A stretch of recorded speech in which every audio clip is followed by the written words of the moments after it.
Chag Sameach, Hafirim semua dimanapun Hafirim berada. Selamat datang di dalam pembahasan Torah di hari yang sangat spesial ini, yaitu Hari Raya Pesach. Mari kita ucapkan bracha sebelum kita mulai masuk di dalam pembahasan Torah pada hari ini. Baruch ata Adonai Eloheinu melech haolam asher kitsanu bemitzvotav vetzivanu la'asok bedivre Torah.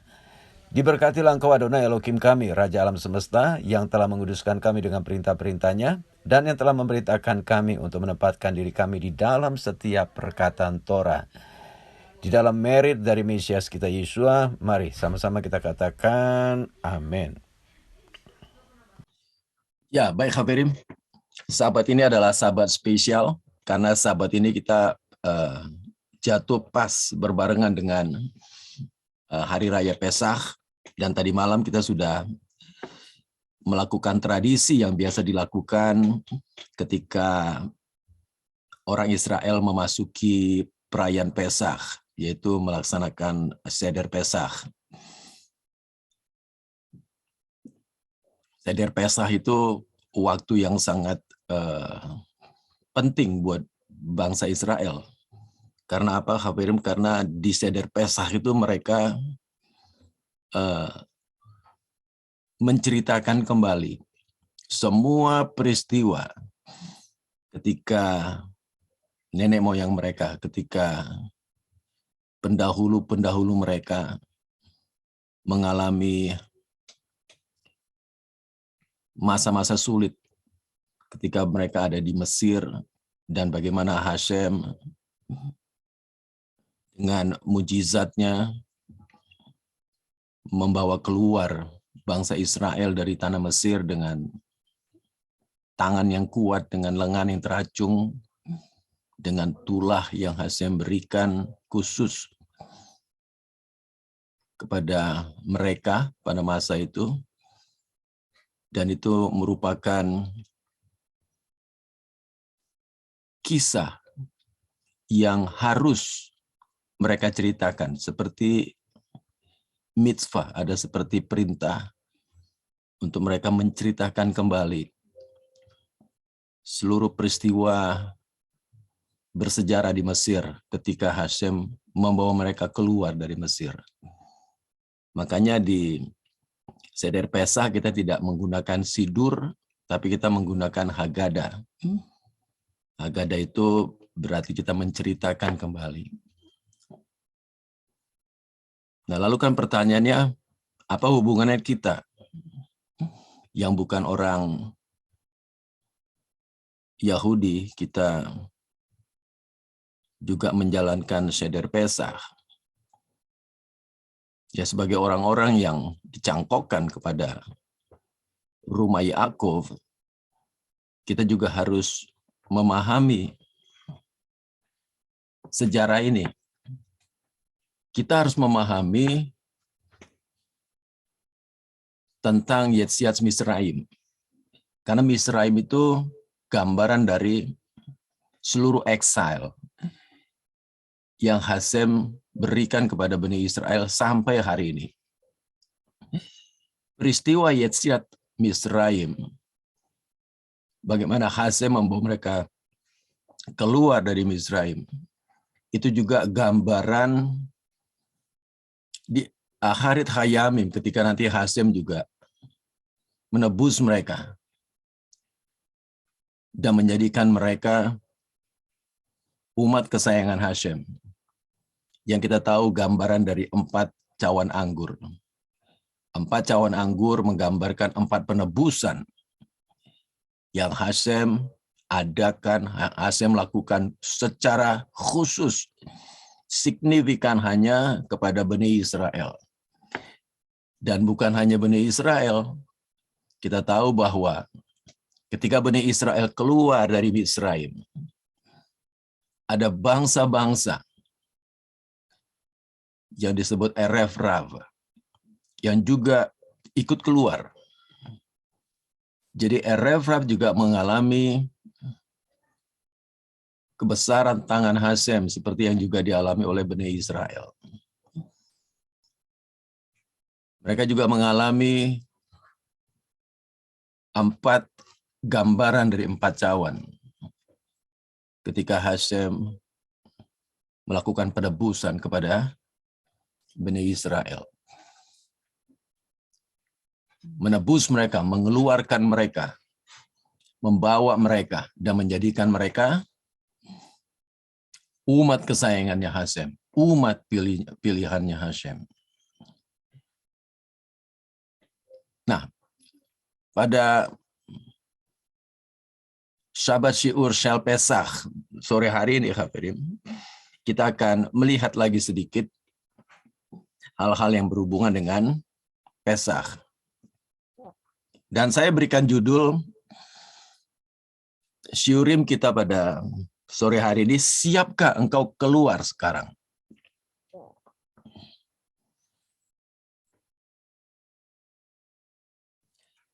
Saya mulai dari Keluaran 12 ayat 26 dan 27. Saya ambil 2 ayat ini yang memberkati saya ketika saya mempersiapkan syiur khusus untuk Sabat Pesach ini. Dikatakan, V'chaya ki yomeru alechem benechem. Dan apabila anak-anakmu berkata kepadamu, Ma'avoda hazot lachem. Apakah arti ibadahmu ini?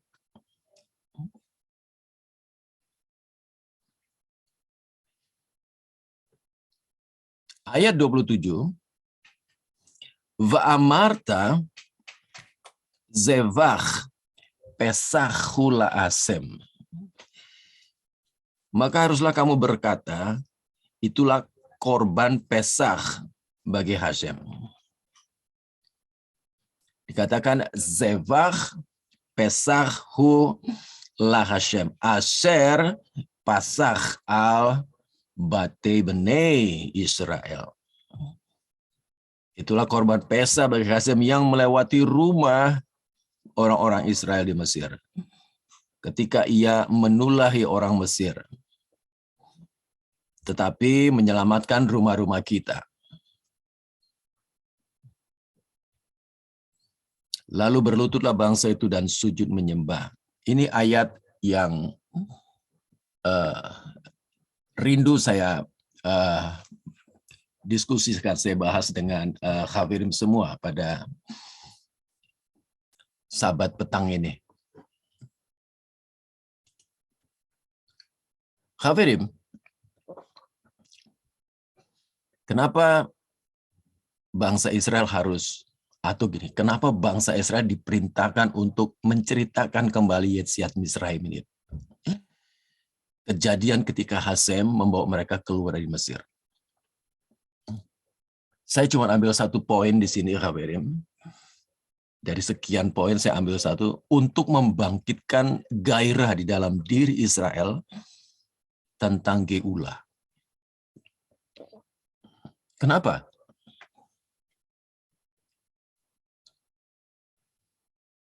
Kenapa ini penting, Hafirim? Untuk membangkitkan gairah di dalam diri Israel tentang Geulah.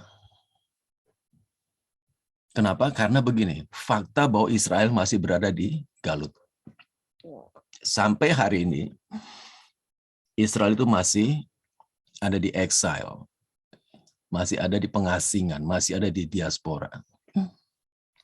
Salah satu hal yang negatif ketika seseorang begitu lama, ketika satu bangsa begitu lama berada di pengasingan, Hafirim, di exile, ini juga yang terjadi di Mesir, ini yang terjadi di Media Persia, yang terjadi di Babel.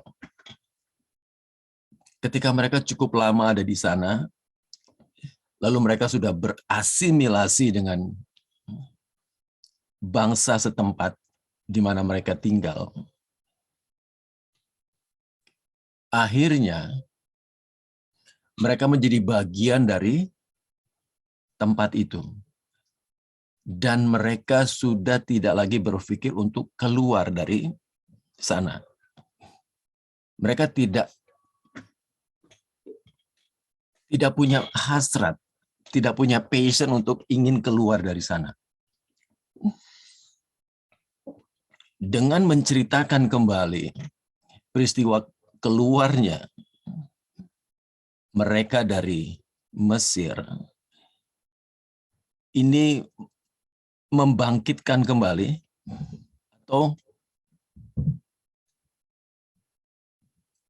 membangkitkan terus-menerus gairah di dalam diri Israel bahwa Hasem masih menjanjikan penebusan atas mereka. Hasem menjanjikan Geulah pada bangsa Israel yang masih ada di Galut.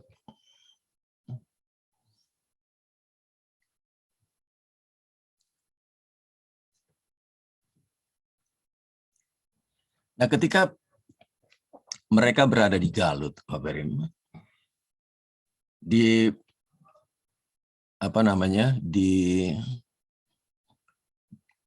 diskusi kita saat ini, Kak Berim, saya akan mengulangi sedikit saja yang pernah kita bicarakan.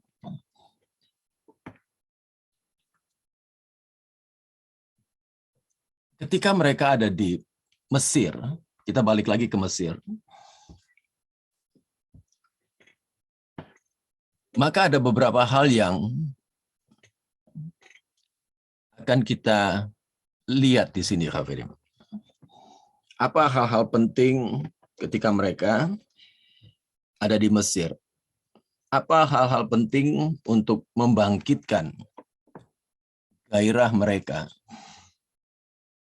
tentang Geulah, tentang keluar dari atau mengakhiri Galut ini, mengakhiri pengasingan ini? Yang pertama kita lihat teladan dari Yakub Avinu. Torah menceritakan kepada kita teladan dari Yakub Avinu. Itu ada di Beresit 46 ayat 28.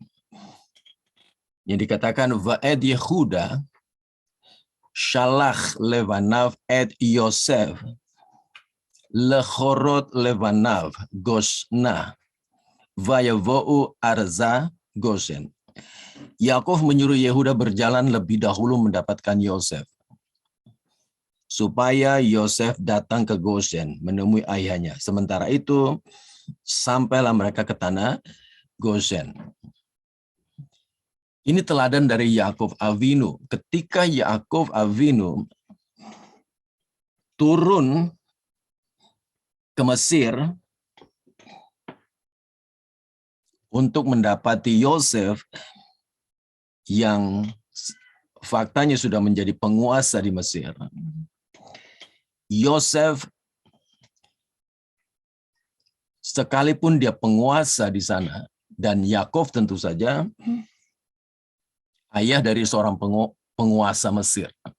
Tetapi ketika Yakov masuk ke Mesir, justru Yakov memikirkan sesuatu yang harus dilakukan oleh anak-anaknya. Bene Yakov, yang nantinya akan menjadi bangsa Israel. Rashi mengutip Midras yang menafsirkan frasa ini sebagai makna bahwa Yehuda diutus untuk mendirikan Bet Talmud, sebuah rumah studi Torah. Ini dari Genesis Rabbah 95 ayat 3.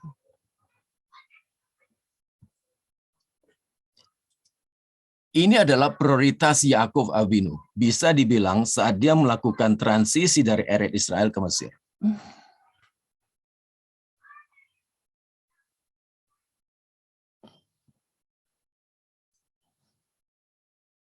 Kenapa Yakov justru pertama kali berpikir tentang membangun rumah belajar, rumah studi? Or Chaim dalam komentarnya untuk Parashat Vayhi menulis bahwa penebusan terakhir tidak akan datang kecuali orang-orang Yahudi terlibat dalam pembelajaran Torah.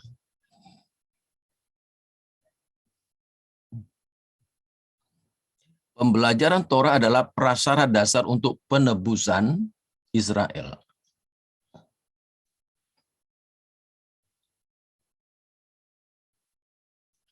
Kalau kita bertanya apa hubungannya dengan kita, sangat berhubungan.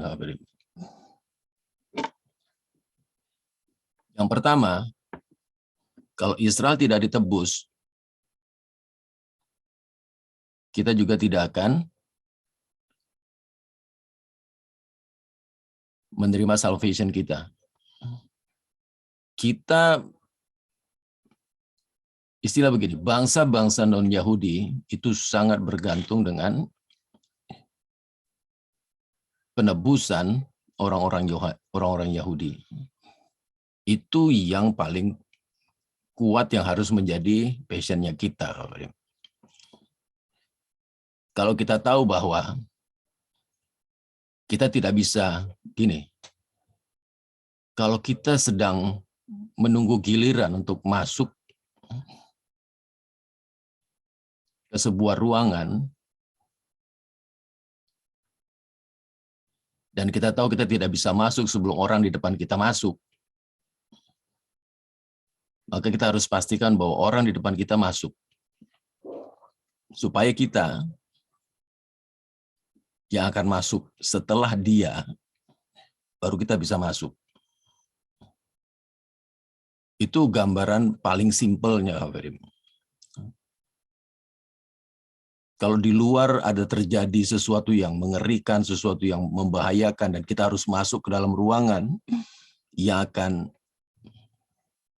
memberikan keselamatan, keamanan kepada kita, tapi kita tidak bisa masuk karena harus ada orang di depan kita yang duluan masuk. Setelah orang itu masuk, baru kita masuk. Nah, kita harus pastikan bahwa orang itu masuk ke dalam. Baru kita bisa masuk. Itu kan gambaran paling simpelnya. Nah, Or HaChai menjelaskan bahwa pembelajaran Torah adalah prasyarat dasar untuk penebusan Israel. Ketika mereka menceritakan, ketika kita mengingat kembali tentang Mesir, ketika kita mengingat kembali tentang pembuangan ke Mesir, tentang keluarnya dari Mesir, kita mengingat tentang Yaakov, kita mengingat tentang passionnya Yaakov, kita melihat tentang prioritasnya Yaakov, kita lihat tentang teladannya Yaakov. Ketika Yaakov turun ke Mesir, Yaakov tahu itu adalah pengasingan. Itu bukan rumah mereka yang sesungguhnya. Sehingga Yaakov memberikan satu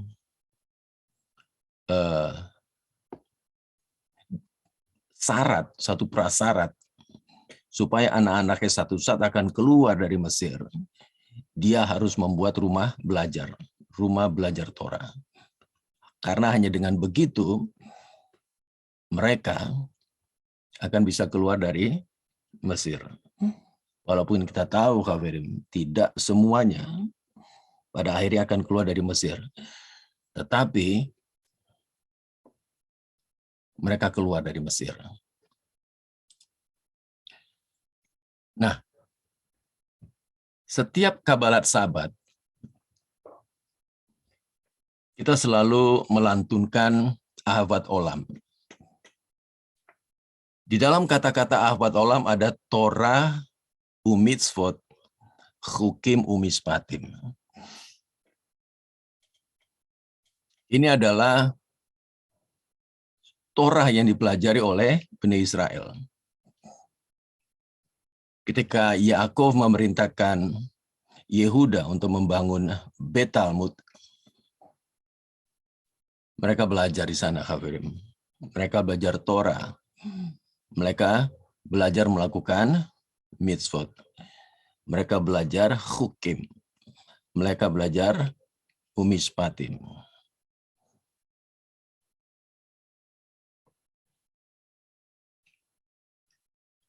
Berbicara tentang Torah, berbicara tentang mitzvot, berbicara tentang hukim, berbicara tentang mispatim, berbicara tentang belajar Torah, Hafirim, ini berbicara tentang orang-orang Israel berkumpul bersama-sama untuk kemuliaan nama Hashem. Makanya ayat ini, Khabirim, ayat Keluaran 12 ayat 26-27 ini selalu dihubungkan dengan mitzvot arba minim. Mitzvot arba minim ini perintah 4 spesies yang selalu kita lambaikan di suka, di dalam suka pada perayaan Sukot. Ya, kita sebut lulav. Ini selalu dihubungkan, Khabirim. Ya, kalau misalnya Khabirim baca penjelasan Khazar penjelasan Khazan di ayat ini, Khazan selalu menghubungkan ayat ini dengan mitzvot arba minim. Kenapa ada hubungannya dengan mitzvot arba minim di Sukot? Karena ini berbicara tentang sesuatu hal yang sama, Khabirim, yaitu mengumpulkan seluruh anggota keluarga. Ya, ketika bangsa Israel berada di pengasingan, bangsa Israel berada di pembuangan, apakah itu di Babel, di Media Persia, lalu mereka belajar Torah di sana, mereka berkumpul.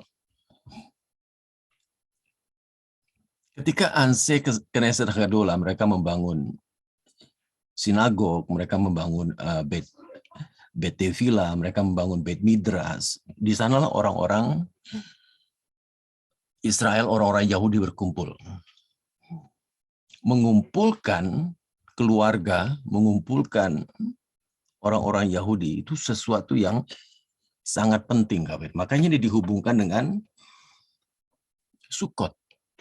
Sukot juga itu, Sukot itu juga disebut Chag Asif.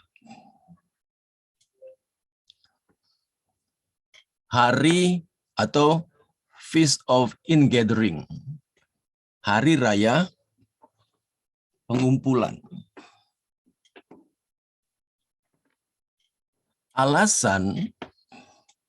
Salah satu alasan ketika mereka belajar Torah dan mereka melakukan mitzvot, adalah supaya mereka bisa berkumpul menjadi satu. Alasan ketika mereka melakukan seder Pesach untuk mengingat Yetziat Misraim, keluarnya mereka dari Misraim, itu juga berbicara tentang anggota keluarga yang berkumpul.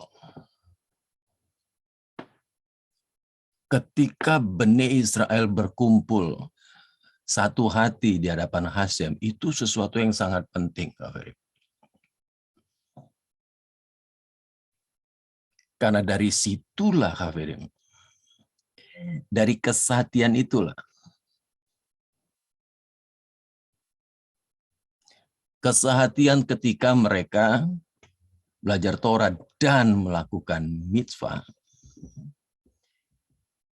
mereka akan menerima penebusan mereka. Seperti yang tadi dikatakan oleh Or HaChaim.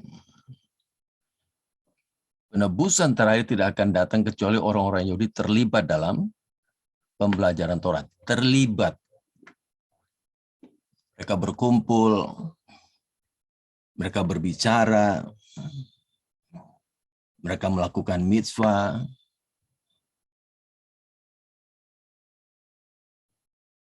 Salah satunya adalah mitzvah Seder Pesach. Mereka berkumpul.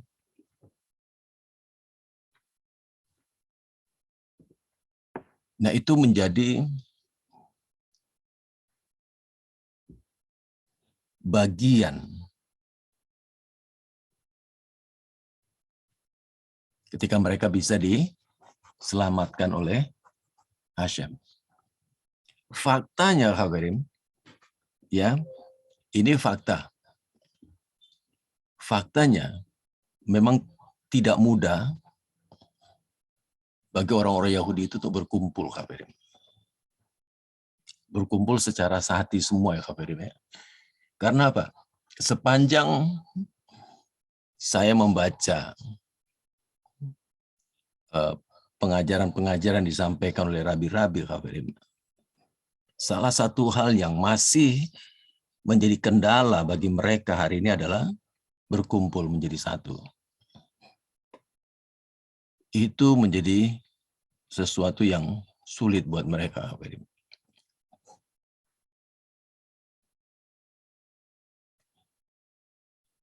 Karena di antara mereka itu ada yang strict, kabarnya, ada kelompok-kelompok Yahudi yang strict, ada kelompok-kelompok Yahudi yang biasa. Ya kadang-kadang yang strict ini mereka tidak bisa menerima kelompok-kelompok yang biasa. Karena mereka memiliki pandangan-pandangan seperti itu, Hafirim.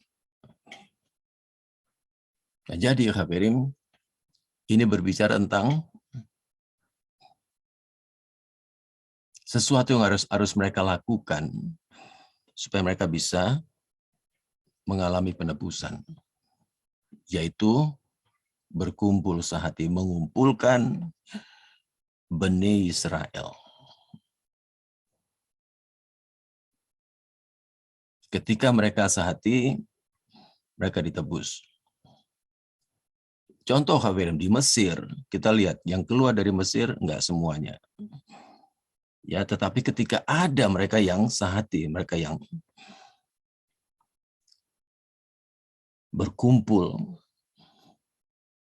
melakukan Torah, melakukan mitzvah, mereka keluar. Ya, sama ketika kita lihat di Babel, Media Persia, ketika zaman Ezra, zaman Nehemia, berapa yang keluar dari sana untuk kembali ke Eretz Israel? 20%. Hanya 20%. Sejak peristiwa Mordekai, Esther, bangsa Israel di Babel, bangsa Israel di Media Persia, itu menjadi bangsa yang diberkati. Menjadi bangsa yang enak, Kavin. Karena apa? Pimpinan mereka orang Yahudi, pimpinan mereka Esther, Mordekai. Ya, mereka memiliki hubungan dengan pemerintahan.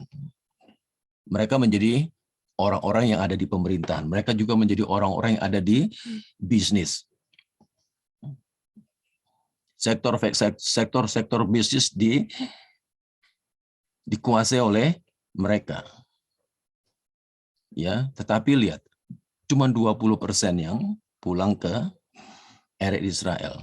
Nah, ini berbicara orang-orang yang sehati, orang-orang yang sehati dengan Ezra, dengan Nehemia, orang-orang yang mempelajari Torah, orang-orang yang mempelajari hukim, mempelajari mispatim, orang-orang yang duduk bersama-sama dengan sehati.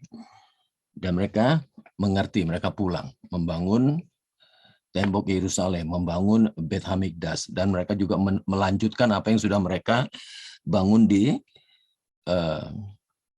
exile. Ya, mereka lanjutkan itu. Bedin mereka lanjutkan. Bet Midrash mereka lanjutkan. Bet Tevila mereka lanjutkan. Ya, jadi sinagog, Bedin, ya, Bet Midrash itu bukan terjadi di Israel, Kafirim. Itu terjadi justru ketika mereka masih ada di exile. Dan itu mereka bawa pulang ke Israel. Ya, sinagog itu mereka bawa pulang ke Israel. Bedin itu mereka bawa ke Israel. Ya, itu munculnya bukan di Israel, tapi munculnya di exile justru. Mereka bawa ke Israel. Mereka bangun kembali tembok Yerusalem. Tembok Yerusalem dan mereka bangun kembali Bet Hamikdash. Nah, lalu Kafirim, kita sedikit saja lihat sejarah Kafirim. Nah, setelah mereka bangun, jadi gini Kafirim, waktu mereka masih ada di exile, Anshe Knesset Hagedolah itu sudah mendirikan yang namanya sinagog. Beit Din, Beit Midrash untuk belajar Torah. Jadi rumah belajar Torah, ya, rumah pengadilan, terus rumah untuk berdoa, Beit Tefillah yang disebut sinagog itu mereka sudah establish di exile. Jadi waktu Ezra membawa mereka pulang ke Eretz Israel, nah ini mereka bawa. Ini mereka bawa pulang. Karena hubungan mereka dengan Hashem, ketika mereka belum dibuang ke pengasingan, hubungan mereka dengan Hashem itu lewat Beit Hamikdash. Ketika Beit Hamikdash dihancurkan, mereka tidak memiliki hubungan dengan Hashem. Karena mereka tidak bisa melakukan avodah. Nah, ketika mereka memiliki sinagog, mereka memiliki Beit Knesset, mereka bisa lagi memiliki hubungan dengan Hashem. Dan hubungan mereka dengan Hashem itu melewati, bukan lewat Beit Hamikdash lagi, tapi lewat sinagog, lewat Beit Knesset.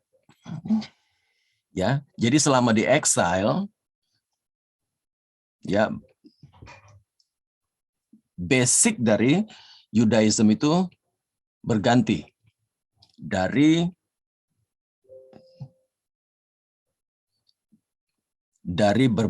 berbasiskan bait suci, sekarang basisnya itu adalah sinagog. Nah, itu mereka bawa pulang. Nah, sampai di Eretz Israel, mereka bangun Beit Hamikdash. Nah, setelah mereka bangun Beit Hamikdash, lalu mereka tanya, kita sudah ada bait suci, apa perlu lagi sinagog? Sebagian bilang perlu sinagog. Sebagian bilang enggak perlu sinagog. Nah, mereka yang bilang perlu sinagog, mereka bergabung, namanya orang-orang Farisi. Mereka yang berkata enggak perlu sinagog, kita cukup hanya Beit Hamikdash. Beit Hamikdash sudah cukup, bait suci sudah cukup, tidak perlu sinagog. Nah, mereka yang menganggap tidak perlu sinagog, hanya perlu bait suci, mereka berkumpul. Namanya Saduki. Jadi ada Prusim, ada orang-orang Farisi, ada Sedokim. Kaum Saduki. Akhirnya apa? Saduki dan Farisi terjadi ketegangan. Saduki tidak menyenangi Farisi, Farisi tidak menyenangi Saduki.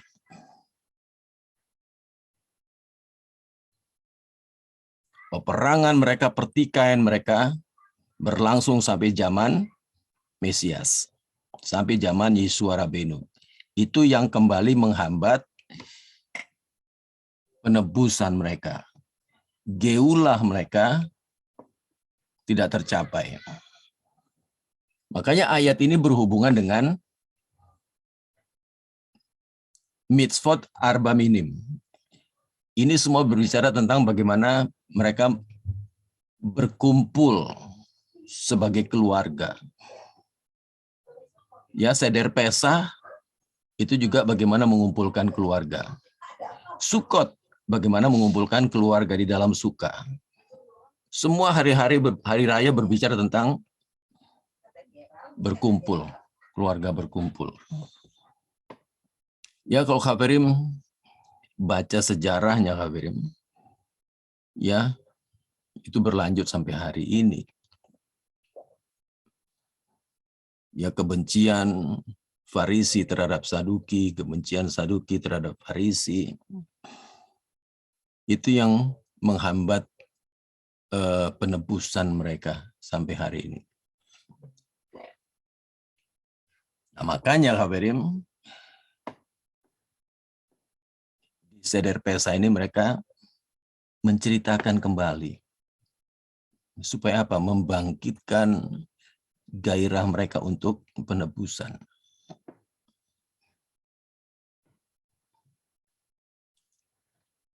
Nah, sekarang kita melihat hal yang kedua.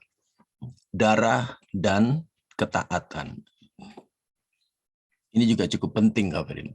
Yang pertama tadi membangkitkan gairah mereka, dan kita lihat itu teladan dari Yakov Avinu. Ketika Yakov Avinu memiliki prioritas untuk mendirikan rumah belajar.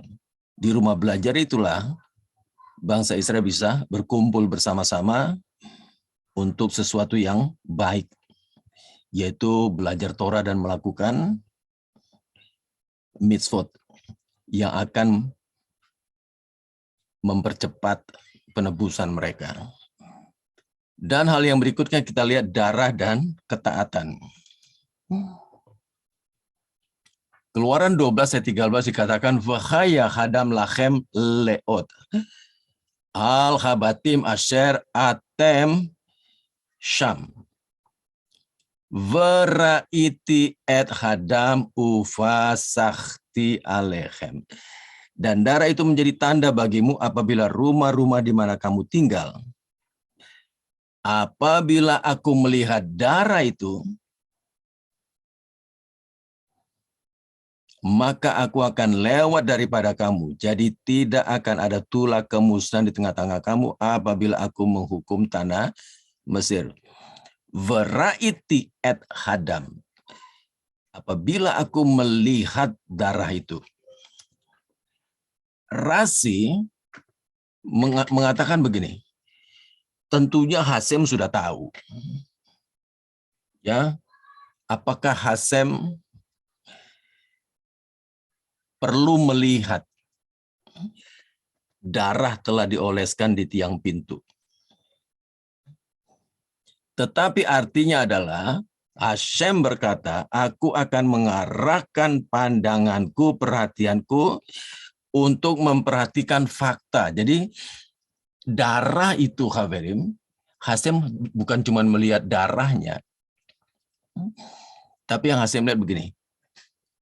Apakah kamu terlibat dalam pelaksanaan perintahku? Maka aku akan melewatimu. Ini diambil, Rasi mengambil dari Mekhilta de Rabbi Ismail. Jadi darah itu, Haverim, yang Hasem lihat itu bukan darahnya, tapi dibalik adanya darah pada tiang dan ambang pintu. Itu berbicara tentang ketaatan Bani Israel melakukan perintahnya Hasem.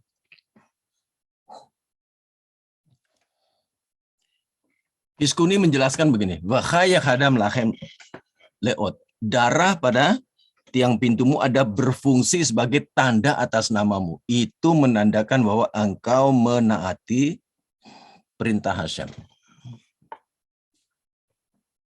Jadi intinya bukan pada darahnya, Kak Fedim. Intinya adalah pada ketaatan melakukan perintahnya Hasem.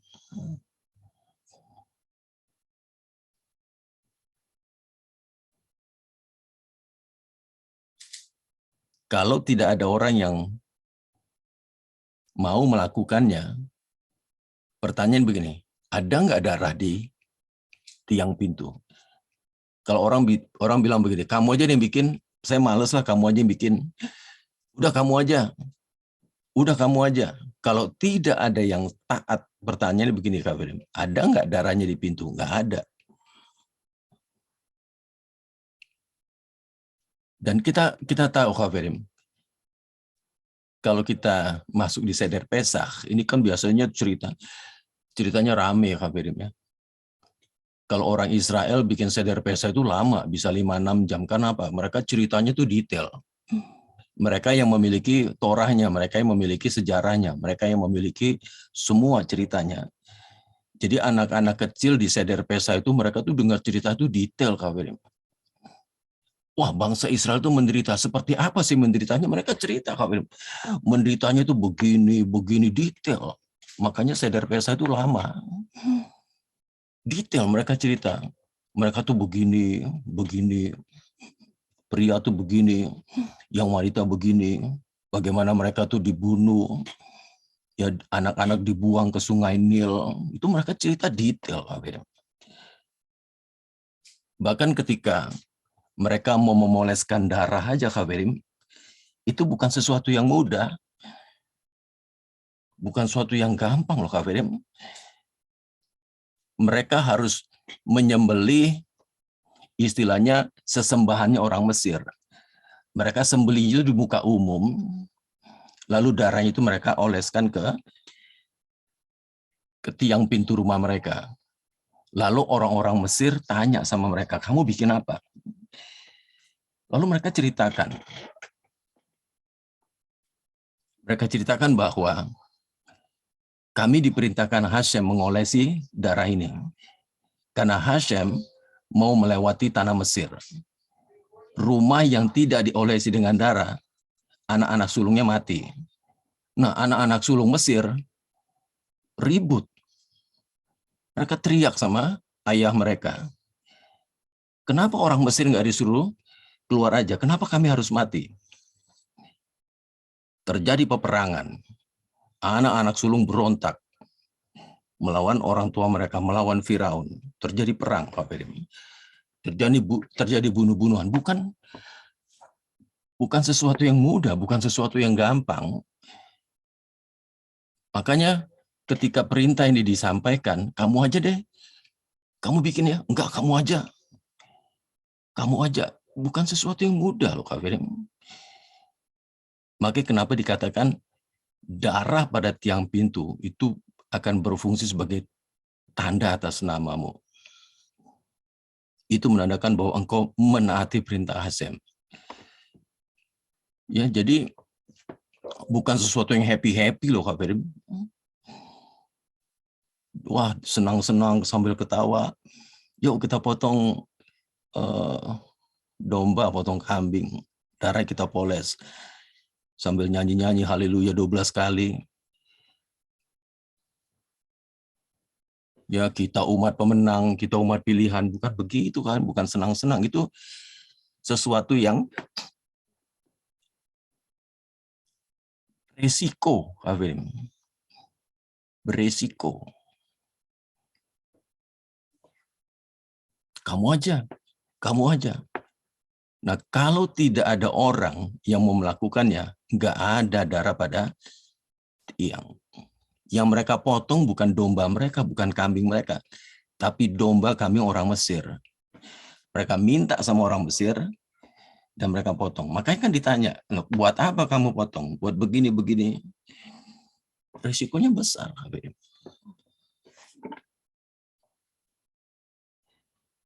Ya, jadi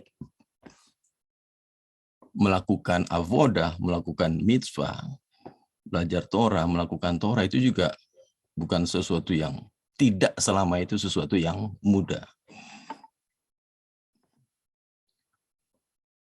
Tapi kadang-kadang juga ada pengorbanannya, ada risikonya. Tapi yang Hashem lihat apa? Ketaatannya. Kita lihat kejadian ketika bangsa Israel ada di Laut Suf. Ada yang bilang sudah kita lompat aja, ada yang bilang kita perang aja. Kita perang lawan orang Mesir, ada yang bilang kita balik aja jadi budak lagi seorang Mesir. Ya. Lalu Mose berdiri, Mose berdoa, malah dibentak sama Hashem. Hashem bilang, "Mose, ngapain kamu teriak-teriak? Sekarang bukan waktunya kamu teriak-teriak. Sekarang waktunya adalah suruh bangsa itu bergerak, suruh bangsa itu jalan. Jangan teriak-teriak," kata Hashem. Situasinya genting, Kak Ferim. Di depan laut, di belakang ada tentara Firaun. Siapa yang nggak teriak? Orang teriak itu lumrah.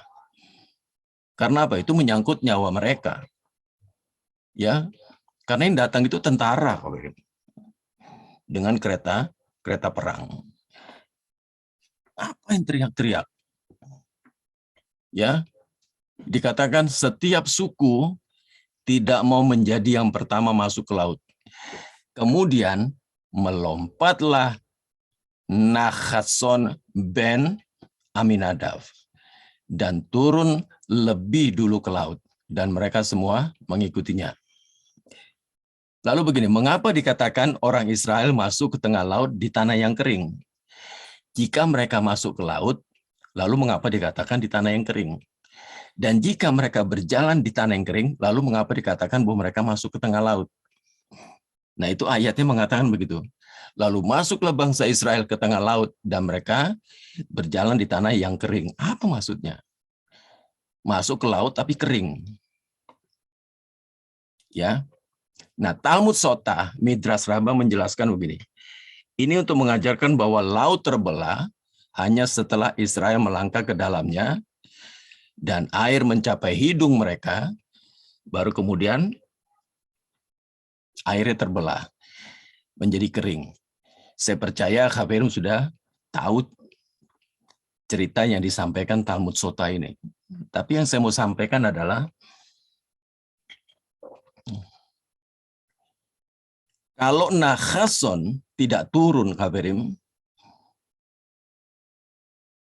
ini tidak terjadi.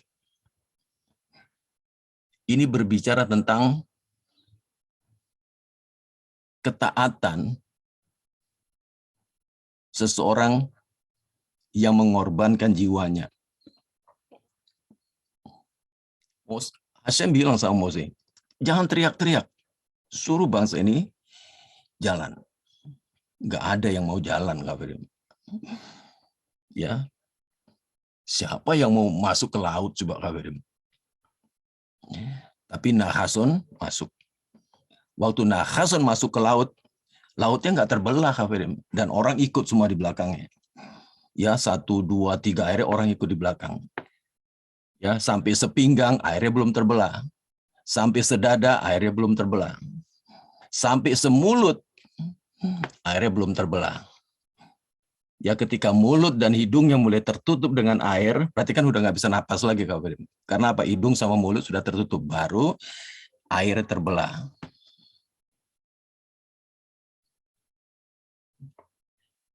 Ini kan bukan ketaatan yang main-main, Khabirum.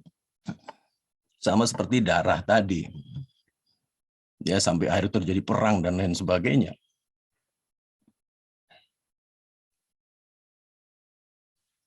Dan jadi darah, kadang-kadang, bukan kadang-kadang, kebanyakan orang itu terfokus dengan darahnya. Ya, sampai darah itu menjadi sesuatu yang dibesar-besarkan. Tapi Yudaism tidak berbicara tentang darahnya. Berbicara tentang proses di balik sampai darah itu ada, Khabirum. Itu ada orang-orang yang mengorbankan jiwa mereka supaya ada darah di sana. Seperti Nahason bin Aminadab ini. Dia mengorbankan jiwanya masuk ke Laut Suf, ya, dan hasil dari tindakan imannya, ketaatannya, Khabirum, semua Israel diselamatkan.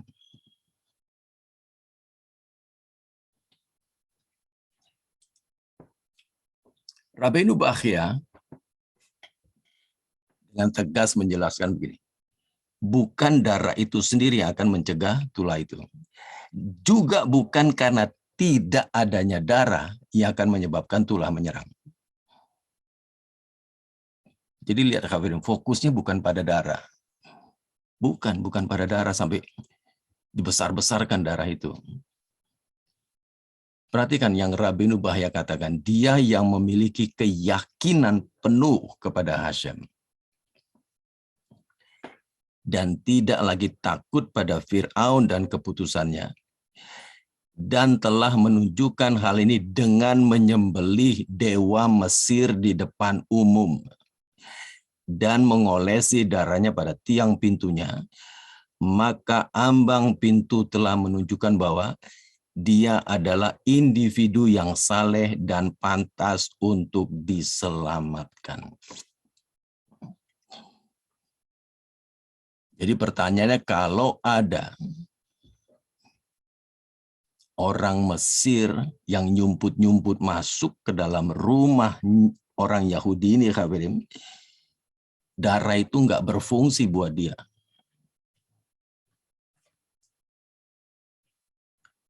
Ada nih orang Mesir nih, sembunyi-sembunyi terus dia nyumput, dia masuk ke dalam rumah orang Yahudi ini nih, yang diolesi darah.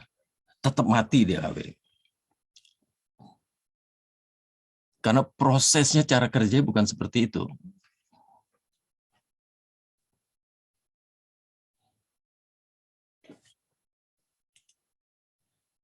Nah, sekarang kita lihat teladan Mesias. Dikatakan yang dalam keadaan sebagai manusia, ini di Filipi 2 ayat 8. Ia telah merendahkan dirinya, bitul, dan taat sampai mati.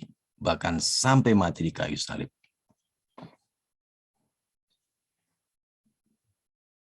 Jadi jangan fokus pada salibnya. Fokus pada ketaatan Mesias sampai dia mati di kayu salib. Ini yang mendatangkan penebusan kepada Bani Israel dan kepada siapa saja yang percaya. Kalau saja Yesua tidak taat sampai pada kematiannya, itu semua nggak akan terjadi. Jadi kita lihat Hafirin, darah dan ketaatan. Ada satu hal yang lebih penting yang Hashem lihat adalah ketaatan seseorang untuk melakukan perintah Hashem, untuk melakukan mitzvot, untuk melakukan Torah.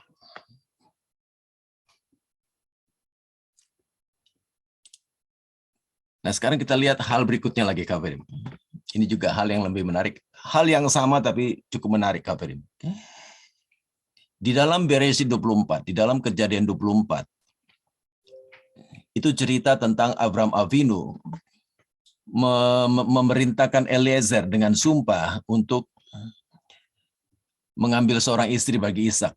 Di ayat 4 dikatakan ki el arziv el moladti telech velakachta Isa livni le Yitzhak. Tetapi engkau harus pergi ke negeriku dan kepada sanak saudaraku untuk mengambil seorang istri bagi Ishak anakku. Saya ambil satu ayat aja karena ayat ini kan bisa bisa membawa pikiran kita ke prosesnya, Kafirim ya. Jadi kita lihat bahwa Eliezer akhirnya pergi ke Padan Aram untuk menemukan istri bagi Ishak. Dan kita tahu bahwa Hashem melakukan mujizat. Dalam satu hari, dia bisa sampai ke Padan Aram. Itu mujizat, Kafirim. Nah, di sana dia bertemu dengan Rivka. Dan dia melihat bahwa Rivka itu berbeda dari wanita yang lain. Ada hal-hal yang diperlihatkan Hashem pada diri Rivka yang memastikan bahwa Rivka adalah orang pilihan Hashem untuk Ishak. Ketika Eliezer sudah memastikan hal ini, lalu ayatnya begini, Kafirim. Di dalam Bereshit 24 ayat 56 dikatakan Vayomer alechem ala te'acharu oti va Hashem hitzliach darki salachuni va elcha ladoni.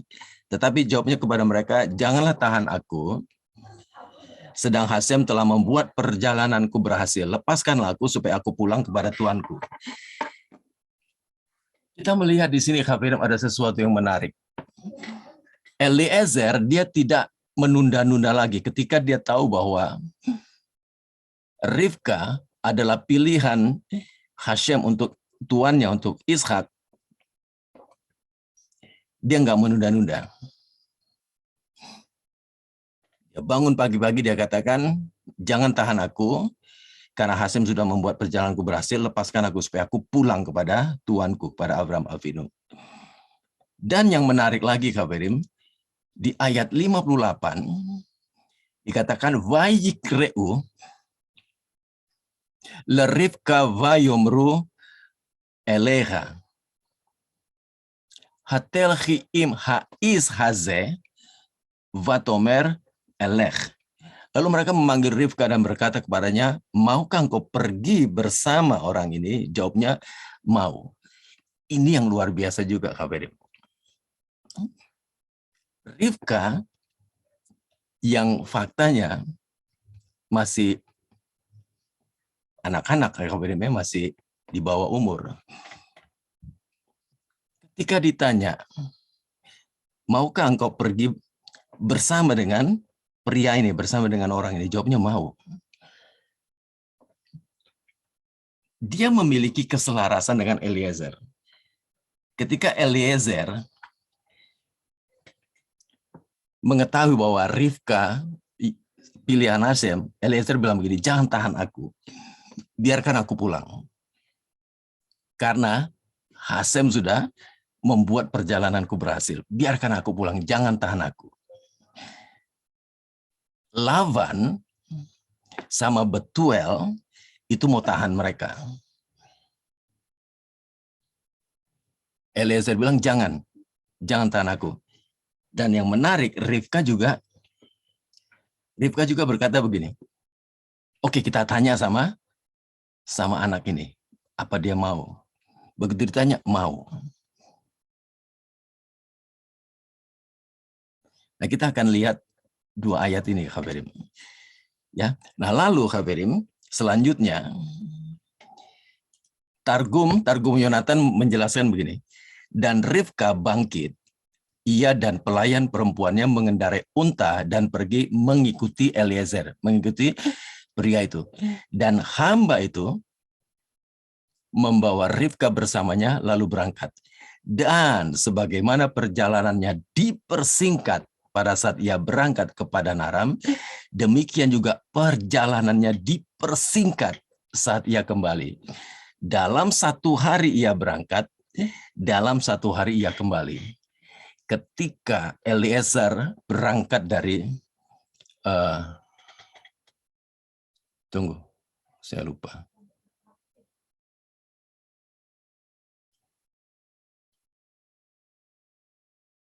Saya lupa itu tempat tinggalnya Abraham.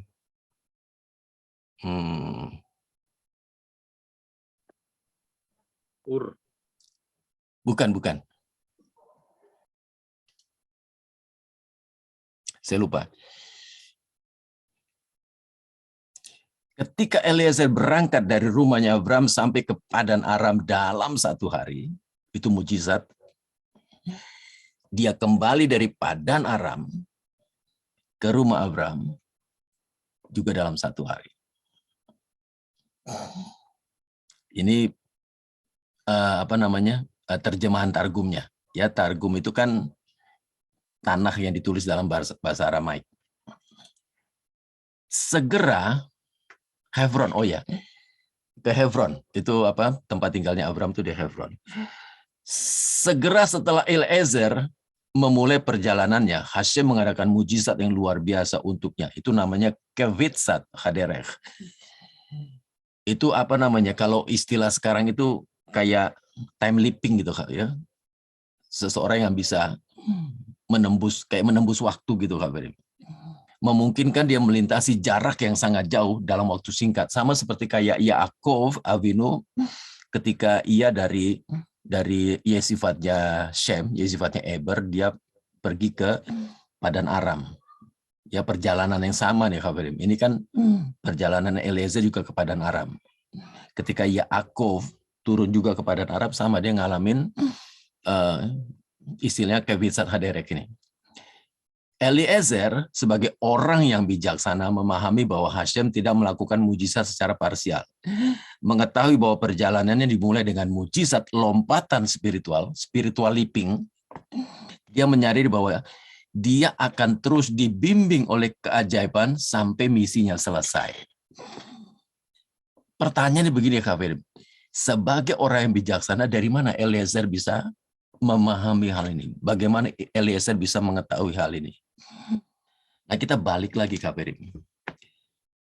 Dan kita lihat Kak Ferim, ayat tadi, ya dikatakan, jangan tahan aku. Karena Hasim sudah membuat perjalananku selesai, jangan tahan aku. Pirkei de Rabbi Eliezer menjelaskan begini. Eliezer, pelayan itu, bangun pagi-pagi sekali dan melihat malaikat itu berdiri dan menunggunya di jalan. Dia berkata kepada mereka, jangan halangi aku, karena Hasem telah membuat perjalananku berhasil. Karena ketahuilah, pria yang datang bersamaku kemarin, jadi cuma 1 hari tuh Kak Ferim, dia telah membuat jalanku berhasil. Lihat, dia berdiri dan menunggu aku di jalan. Seperti dikatakan, dan dia berkata kepada mereka, jangan halangi aku, karena Hasem telah membuat perjalananku berhasil. Ada seorang malaikat yang menyertai dia. Tetapi ketika Eliezer berbicara dengan Betuel, dengan Lavan, Eliezer bilang pria. Padahal itu malaikat. Karena apa? Ini levelnya samanya, Kak Ferim. Ya, orang-orang seperti Betuel, seperti Lavan, itu mereka tidak bisa mereka tidak bisa melihat malaikat. Ya, jadi mereka hanya bisa melihat dalam wujud seperti manusia. Tapi levelnya Abraham Avinu dan orang-orang yang tinggal di dalam rumah Abraham Avinu itu levelnya mereka bisa melihat messenger, mereka bisa melihat malachim, mereka bisa melihat malaikat. Ya, jadi kita lihat nih, Pirkei de Rabbi Eliezer, dia memberikan 2 gambaran. Di matanya Eliezer bilang malaikat. Tapi ketika Eliezer bicara dengan Betuel, dengan Lavan, levelnya diturunin. Tetapi Rivka, dia bisa melihat itu, KP. Rivka ini bukan, istilah gini lah, Rivka ini istilahnya orang luar. Ya, kalau kita mau berikan perbandingan, sama aja gini, Rivka itu orang-orang bangsa-bangsa, ya, Eliezer ini adalah orang-orangnya Abraham Avinu, orang-orang Yahudi. Tetapi Rivka, dia bisa melihat dan dia bisa memahami apa yang ada di dalam pikiran Eliezer. Makanya ada sesuatu yang beda yang Eliezer bisa lihat di dalam diri Rivka, Kak Ferim. Sampai Eliezer bilang, ini dia pilihannya. Aku tidak akan menunda lagi, aku harus cepat pulang. Karena apa? Karena malaikat itu sudah menunggu. Nah, kita balik di Kejadian 24 ayat 10.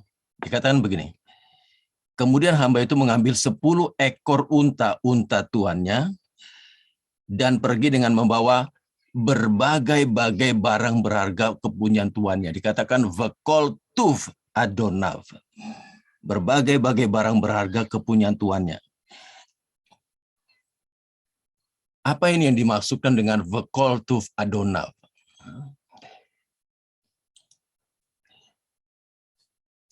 Musar, Senelu Khotabrin menjelaskan begini, Kak. Ketika Torah menggambarkan Eliezer memiliki kol tuf adonav beyado, semua kebaikan Tuhannya di tangannya, ini merujuk pada malaikat Metatron yang menemaninya. Jadi ada Sarhapanim yang menyertai Eliezer. Makanya kenapa Eliezer dia bisa mengalami lompatan spiritual. Dia berangkat 1 hari, dia pulang 1 hari. Ada malaikat Metatron yang menyertai dia. Dan yang menarik, Kak Ferim, Rivka bisa mengetahui hal ini. Sebenarnya ada alasan Kak Ferim, kenapa Rivka bisa mengalami hal ini. Karena dia keluar. Begitu dia tahu ada Eliezer yang sedang menunggu di sumur. Ayatnya begini, maka keluarlah Rivka. Rivka itu dia keluar, Kak Ferim. istilahnya begini, sebenarnya Ribka itu tidak bisa keluar kapan saja dia mau keluar. Tapi hari itu ketika dia tahu ada utusan seorang sadik yang namanya Ishak ben Abram, anaknya Abram Avinu, dia tahu itu dan dia keluar, kafirin. Dia keluar, dia menemui utusan itu. Nah, itulah salah satu yang menyebabkan kenapa Ribka dia bisa memiliki karunia ini, kafirin. Dia bisa mengetahui hal ini. Nah, jadi kita lihat, kafirin,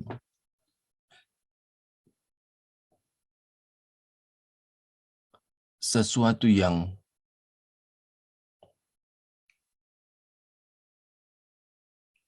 merupakan contoh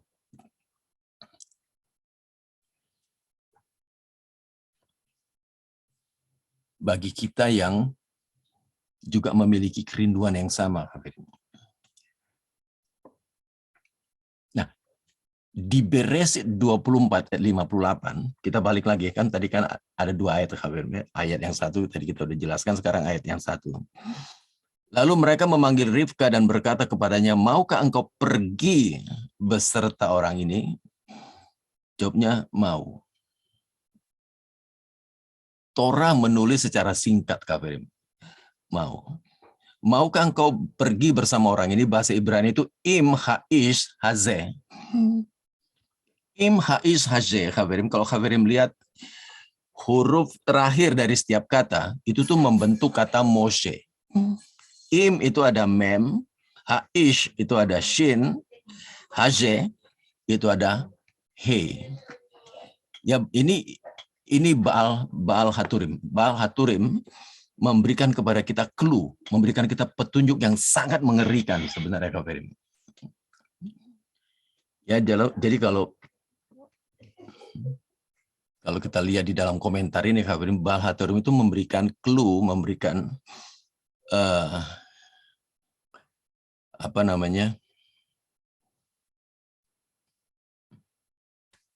clue itu apa ya? Petunjuk yang mengerikan sebenarnya. Yang cuman bisa kita dapati dari Lason HaKodes. Ya, dari Lason HaKodes. Im haish hazeh itu membentuk kata Moshe.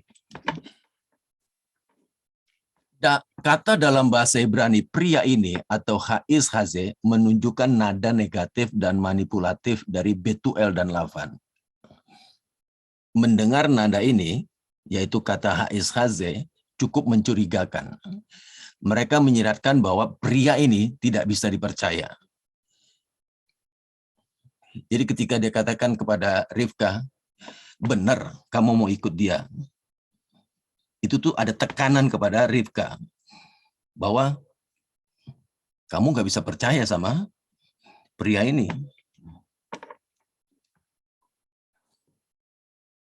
Dan mereka berdua juga ingin membunuh Eliezer, ingin meracuni Eliezer. Ya, tetapi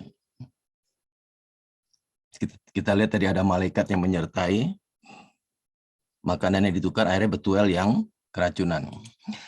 Intinya, yang ditanyakan adalah apakah kamu akan mengikuti sistem kami? Apakah kamu akan mengikuti Torah kami atau kamu akan mengikuti Torat Moshe? Atau apakah kamu akan mengikuti Torah yang baru dari orang ini? Ini sebenarnya tekanan yang diberikan kepada Ribka dari keluarganya. Anda mungkin bertanya, bagaimana kita bisa melihat Mose dikodekan sementara Mose belum hadir? Mose aja belum lahir. Tapi kenapa di sini Mose dikodekan? Karena Torah meskipun diwahyukan di Gunung Sinai itu juga sudah diberikan sepotong-sepotong kepada Abraham dan diteruskan ke Ishak melalui garis keturunannya. Jadi bagian dari Torah telah diberikan jauh sebelum itu. Dan semua orang perlu memahami ini. Jadi pertanyaan yang diajukan adalah pertanyaan yang sangat penting. Apakah Anda akan mengikuti Torah saya? Artinya Betuel dan Laban. Ini sebenarnya cukup penting nih Kak Ferim. Jadi kita melihat sisi dari orang-orang Yahudi. Sekarang kita melihat sisi dari Rivka, yang tanda kutip bukan orang Yahudi atau non-Yahudi. Untuk non-Yahudi pertanyaannya simple, tapi cukup tajam, cukup mengerikan. Apakah engkau ingin mengikuti Tauratnya Mose atau engkau ingin mengikuti Torahnya saya? Dalam hal ini Betuel dan Laban. Secara umum saya itu berarti Torahnya saya.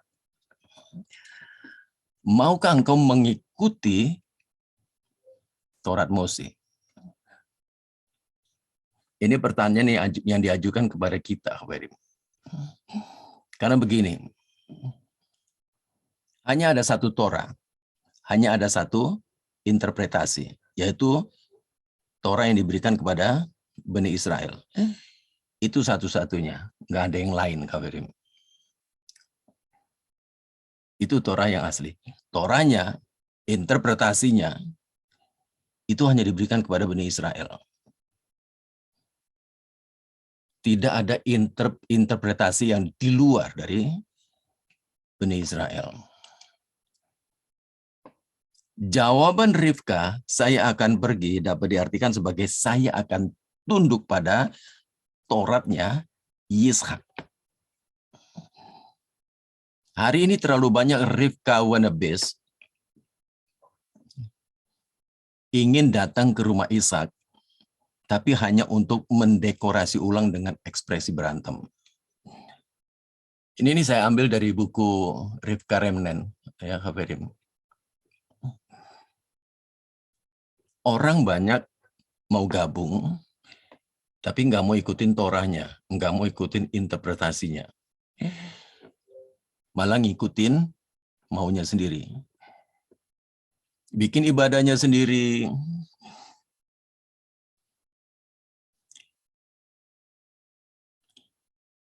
Bikin sidurnya sendiri, bikin talitnya sendiri.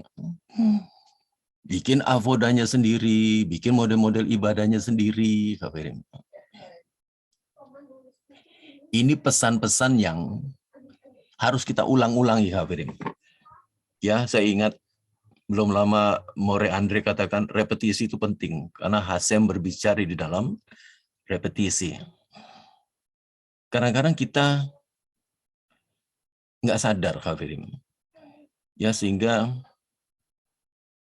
statement-statement yang diulang itu akan stronghold, akan kuat buat kita.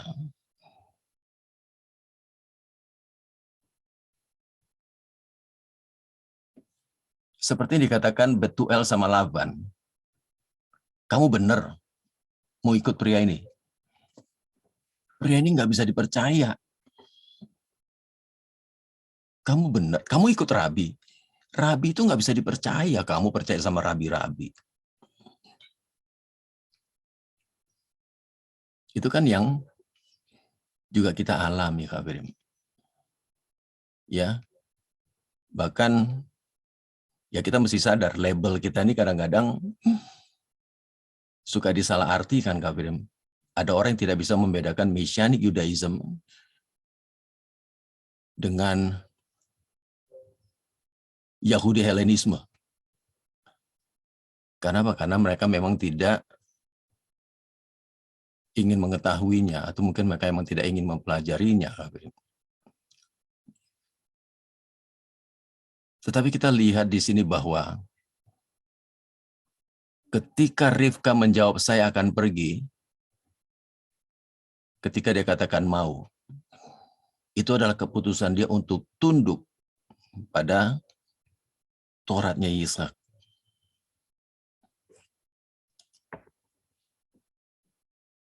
Ini gambaran Rivka, Kafirim. Gambaran kita juga.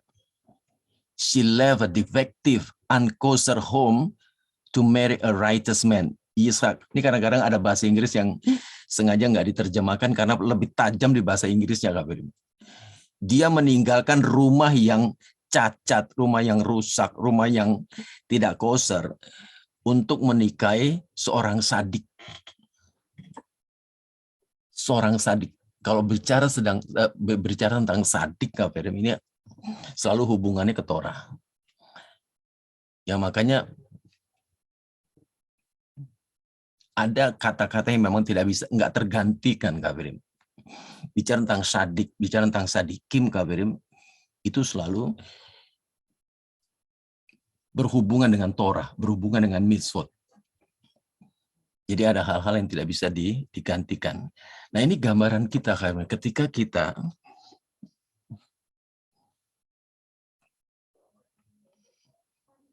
bergabung,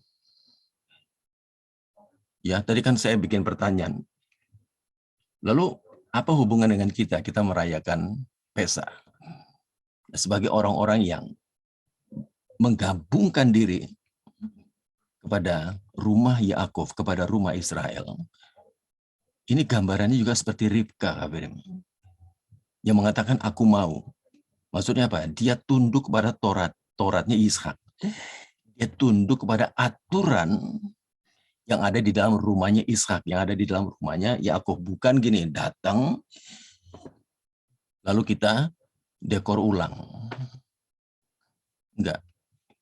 Kita datang, kita masuk, kita tunduk pada aturan main yang ada di rumah Ishak, yang ada di rumah Yaakov, sehingga Kak Berim, kita bersama-sama dengan isi rumah Yaakov melakukan mitzvot yang sama, melakukan perintah yang sama. Untuk apa? Untuk Bezrat Hasem mempercepat penebusan, mempercepat Geulah. Ya, itu bukan tujuan kita. Maksudnya motivasi kita bukan itu. Ya, makanya saya katakan Bezrat Hasem. Kalau hal itu bisa mempercepat baru Hasem. Ya, tapi bukan tujuan kita. Ayo supaya kita bisa mempercepat, bukan. Ya, apakah penggabungan kita ke bangsa Israel itu benar bisa mempercepat? Khas Khalilah. Kalau memang itu mempercepat baru Hasem. Ya. Jadi ini pemikiran-pemikiran Yudaisme, Kak Berim. Ya, kenapa kamu percaya kepada Yeshua? Dia Masiah, dia Mesias. Ya. Jadi kalau misalnya gini, ini pemikiran Yudaisme, Kak Berim. Kalau Kak Berim ditanya, kenapa kamu percaya kepada Yeshua? Karena dia Mesias. Hanya itu iya. Saya percaya dia Mesias, saya percaya kepada dia. Jadi bukan, kenapa kamu percaya kepada Yeshua? Ya dia Mesias supaya saya diselamatkan, supaya saya diberkati. Bukan itu, Kak Berim. Itu ibaratnya gini, kalau kita mempersembahkan korban, ya, itu korbannya udah pigul, udah cacat, nggak bisa diterima korbannya. Kenapa kamu mempersembahkan korban? Ini perintahnya Hashem. Kenapa kamu percaya kepada Hashem? Dia Hashem. Dia penguasa alam semesta. Kenapa kamu percaya kepada Mesias? Karena dia Mesias. Gitu. Itu pemikiran Yudaism. Jadi ketika Ribka, dia katakan iya, dia tunduk kepada Tauratnya Ishak. Hanya itu. Udah. Kenapa kamu memberikan sedekah? Karena ini perintah. Memberikan sedekah. Ya, jadi kalau misalnya kita katakan, oh saya memberikan sedekah supaya saya juga diberkati. Yang mana tahu hasil memberkati usaha saya, hasil memberkati. Nah itu kalau kita membawa persembahan itu pigul, udah cacat persembahan ya Kak Berim. Istilahnya kafananya udah nggak benar. Kenapa kamu percaya? Ya saya percaya. Kenapa kamu melakukan seder Pesah? Ya, itu perintah. Kenapa kamu memberi sedekah? Itu perintah. Nggak ada maksud lain. Kalau ada maksud lain, sedikit aja ada maksud lain, itu udah pigul. Udah cacat. Nah, kenapa kita ambil bagian di dalam hal ini? Nah, kita tunduk pada aturan yang ada di rumah Yakov. Ya Beesrat Hasem. Kalau misalnya hal ini bisa mempercepat baru Hasem. Tapi itu bukan alasannya. Tapi kerinduan kita, Kafirim. Kerinduan kita adalah apa yang seperti dikatakan oleh Or HaChaim tadi. Ketika orang-orang Israel terlibat aktif di dalam pembelajaran Torah dan melakukan mitzvah, itu adalah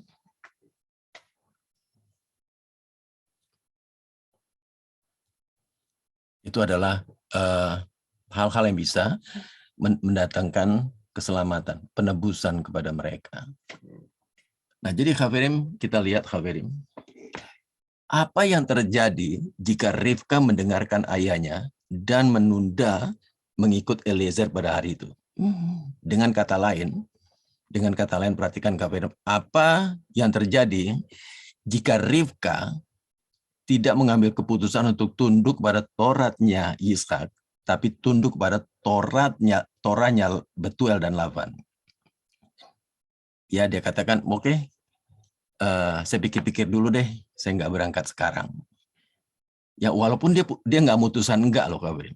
Tapi dia bilang, oke lah, nantilah, berikan saya waktu. Berikan saya waktu misalnya. Berikan saya waktu. Sedangkan Eliezer bilang, jangan tunda aku. Karena malaikat yang menyertai aku tuh sudah di sana. Sudah menunggu. Jadi jangan tunda. Dan yang hebatnya ketika Rivka ditanya, mau. Coba kalau Rivka bilang, minggu depan deh. Maka Khafirim, dikatakan di Beresit 24 ayat 8, dikatakan, tetapi jika perempuan itu tidak mau mengikuti engkau, maka melepaslah engkau dari sumpahmu kepadaku ini. Artinya apa, Khafirim? Nggak ada kesempatan lagi. Tidak akan ada kesempatan lagi. Karena apa? Lepas sudah sumpahnya. Nggak ada sumpah lagi, lepas sudah. Perjanjiannya sudah lepas. Untungnya Rivka, dia katakan mau. Dan apa yang terjadi ketika dia katakan mau, dia naik ke untanya bersama dengan pelayan perempuannya, dia mengikuti Eliezer, mereka mengalami apa? Lompatan spiritual. Satu hari mereka sampai di rumahnya Abraham Avinu. Ketika dia katakan mau, Hasem mempercepat prosesnya, Kak Berim. Bayangkan, Kak Berim, ketika orang-orang non-Yahudi katakan, iya, kami mau. Dan Hasem mempercepat prosesnya. Luar biasa loh, Kak Berim. Ini bukan sesuatu yang dikarang-karang, Kak Berim. Ini sesuatu yang terjadi dengan Eliezer dan dengan Rivka. Ketika dia katakan, aku mau tunduk pada Toratnya Ishak, aku mau. Langsung terjadi percepatan. Satu hari dia sampai ke Padan Aram, satu hari dia kembali lagi ke rumahnya Abraham Avinu.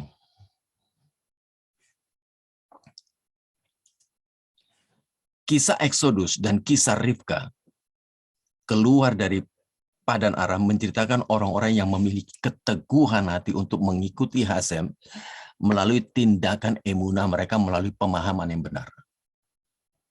Sekali lagi, kisah Eksodus dan kisah Rivka keluar dari Padan Aram menceritakan orang-orang yang memiliki keteguhan hati untuk mengikuti Hasem melalui tindakan emunah mereka, melalui pemahaman yang benar. Emunah dengan pemahaman yang benar akan menghasilkan tindakan yang benar. Sebaliknya, emunah dengan pemahaman yang tidak benar akan merugikan dirinya sendiri dan orang lain.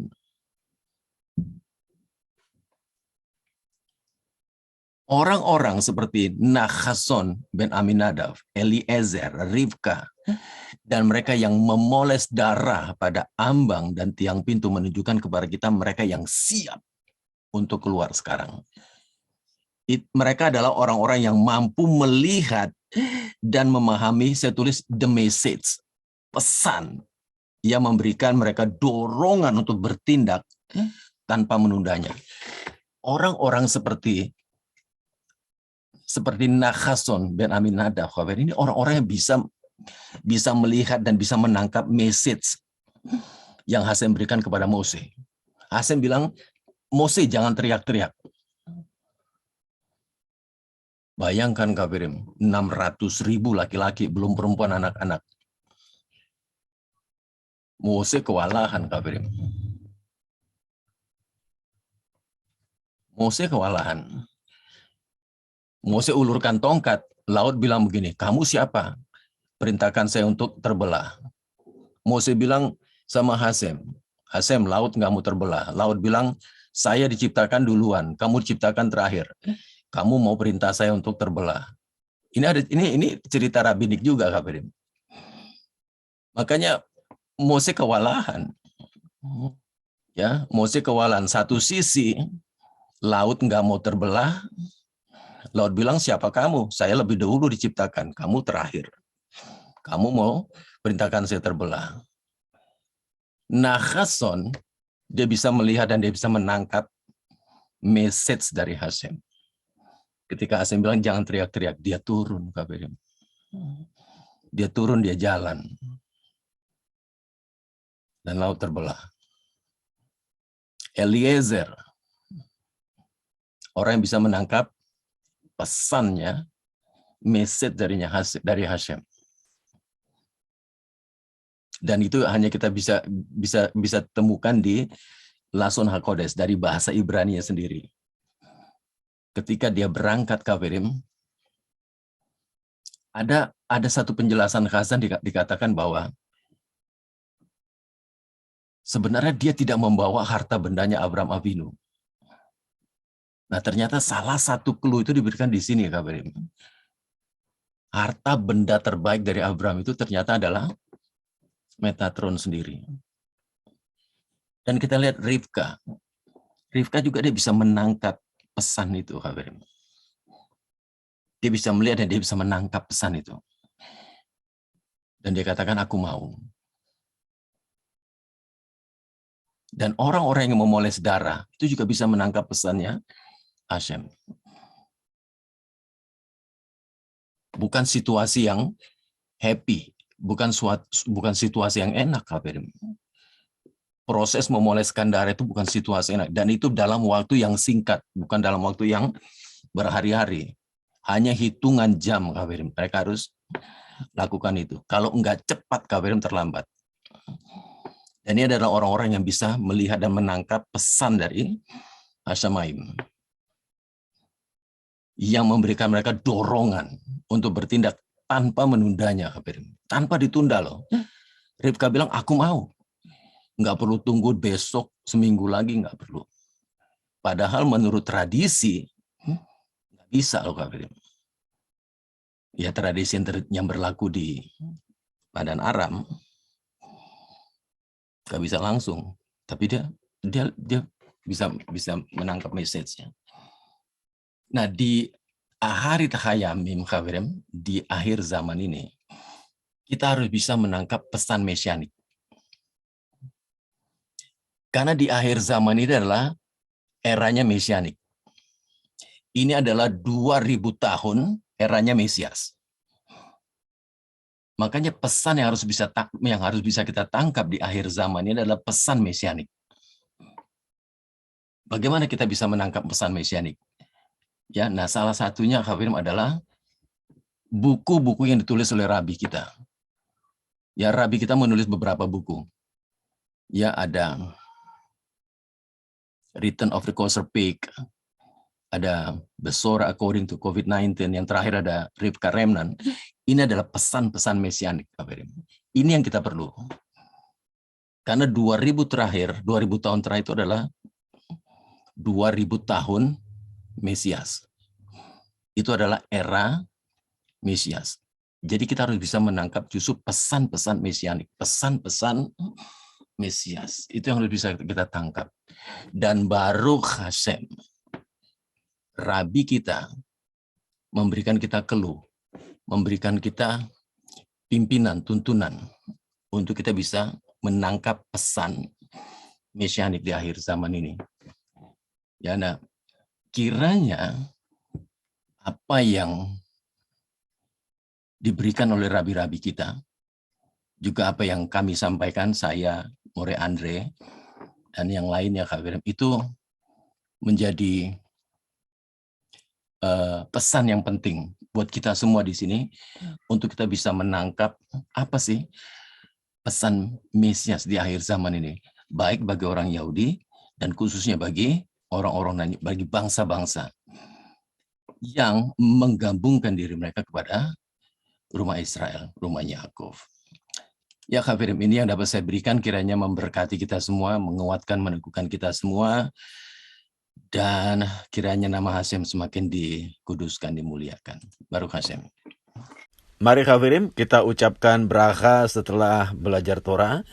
Baruch ata Adonai Eloheinu melech haolam asher natan lanu Torat emet vechai olam nata betochenu. Baruch ata Adonai noten haTorah. Diberkatilah Engkau Adonai Elohim kami, Raja alam semesta, yang telah memberikan kepada kami Torah kebenaran dan memberikan hidup yang kekal di tengah-tengah kami. Diberkatilah Engkau Adonai Elohim kami, Sang Pemberi Torah. Di dalam merit dari Mesias kita Yeshua, mari sama-sama kita katakan amin ve amin.